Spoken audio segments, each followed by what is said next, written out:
ಮೊದಲನೇದಾಗಿ ಈ varicose veins ಅನ್ನೋದು ಏನು? ಸರ್, ವೆರಿಕೋಸ್ ವೇನ್ ಅಂದರೆ ಅದು ತುಂಬ ಸೀರಿಯಸ್ ಆದ ಕಾಯಿಲೆ. ಅಂದರೆ ತುಂಬ ಜನ ಗೊತ್ತಿಲ್ಲ ವೆರಿಕೋಸ್ ವೇನ್ ಏನಂದರೆ. ಅದು ಮೇನ್ಲಿ ಆಕ್ಯುಪೇಷನಲ್ ಡಿಸೀಸ್. ಅಂದರೆ ಒಂದು ಬರ್ತದೆ, ಜೆನೆಟಿಕ್ಸ್ ಬರುತ್ತೆ, ಮತ್ತು ಪ್ರೆಗ್ನೆನ್ಸಿಲಿ ಬರ್ತದೆ, ಮತ್ತು ಇಂಜುರಿ ಆದಾಗ ಬರುತ್ತೆ, ಕಾನ್ಸ್ಟಿಪೇಷನ್ ಬರುತ್ತೆ, ಒಬೆಸಿಟಿ ಬರುತ್ತೆ.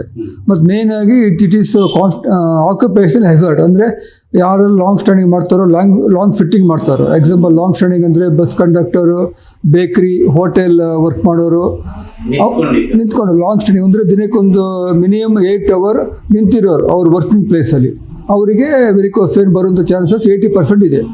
ಮತ್ತು long fitting category means bank employee, bus driver, car driver, ಅವರಿಗೆ ಅವ್ರ ಪ್ಲೇಸಲ್ಲಿ ಮಿನಿಮಮ್ 8 ಗಂಟೆ ಕೂತ್ರೆ ವಿತೌಟ್ ಎನಿ ಮೂಮೆಂಟ್ ಬರುವಂಥ ಚಾನ್ಸಸ್ 80% ಇದೆ. ಬೋತರ ಸೇಮ್, ಕೂತ್ಕೊಂಡು ಬರುತ್ತೆ, ನಿಂತ್ಕೊಂಡು ಬರುತ್ತೆ, ಮಲ್ಕೊಂಡ್ರು ಬರ್ತದೆ.